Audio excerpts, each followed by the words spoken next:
My title today is Threaded Through Time.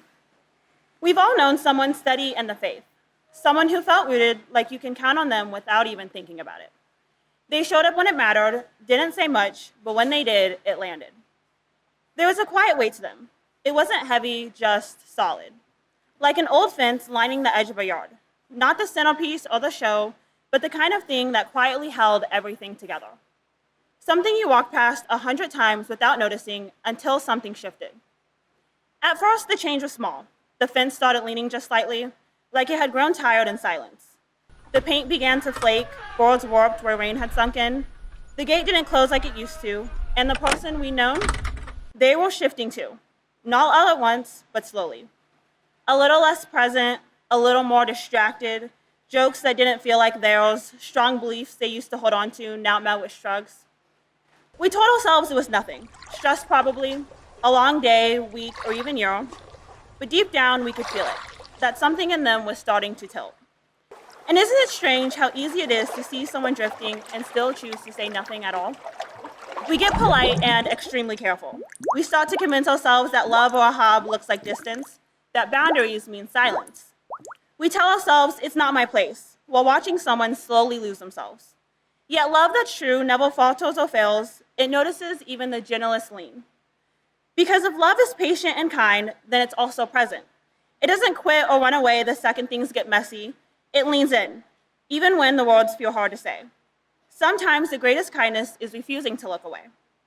We might tell ourselves, oh, well, they didn't ask for help, but few of us do when we're slipping. Some struggles know how to hide in plain sight, behind laughter and confidence, but behind the smile, we could sense it. The weight, the wear, the ground beneath that person starting to give. They were still standing, yes, but not steady. And whether we admitted it or not, we've been there too. We've leaned, we've called it managing, called it just going through a lot. We've stood in that same slow slide where routines become ruts and stillness becomes stagnation.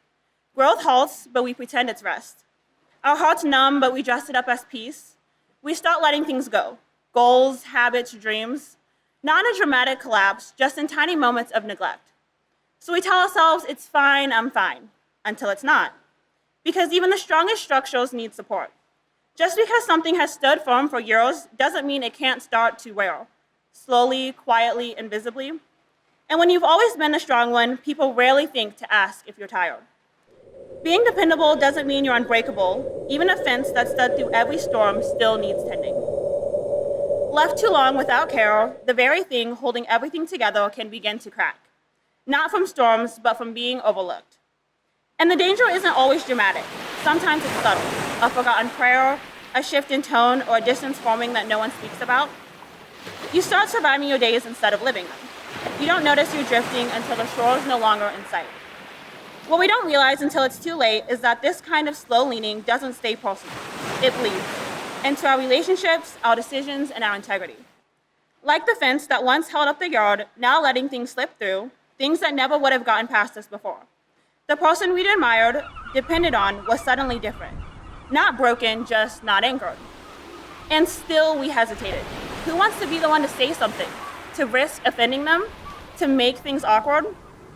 But scripture doesn't always call us to comfort. It also tells us to be courageous. Jacob 5, verse 19 through 20. Brothers, if anyone among you errs, goes astray from the truth, and someone should bring him back, let him know that he who turns a sinner from the error of his way will save his soul from death and cover a multitude of sins. This isn't about control, it's about care. It's about loving someone enough to not let them fade quietly into the distance. It's the kind of love that notices, that reaches, that gently leads someone home. Proverbs 12, verse 1. Whoever loves instruction loves knowledge, but he who hates correction is brutish, to be consumed by fire. Staying quiet sometimes feels easier, but it's not always loving. Skipping the tough talks might keep us comfortable, but it can leave others confused. Yahweh didn't call us to stand by and do nothing. He called us to help, to build each other up, and to carry the load together. We knew it had to be done. Not a confrontation, just a conversation. A simple, hey, are you okay? It wasn't about shaming or accusing. It was just to open the door. There might have been silence at first, a little resistance, but then something shifted. A confession, half whispered, a pause. The truth that had been hiding behind the smile, finally stepping into the light. And we realized that possibly they'd just been waiting for someone to see the lean and care enough to stop pretending. Now, we often think correction is scary, but it isn't an attack. It's sort of like a brace, a shoulder beneath the weight, a post in the ground saying, "Let me help you stand again." Proverbs 3, verse 12. "For whom Yahweh loves, he corrects, just as a father corrects the son he delights in." This isn't to punish us, but to help realign us, to catch us before the whole structure gives way. It takes humility to accept correction, but it also takes love to give it.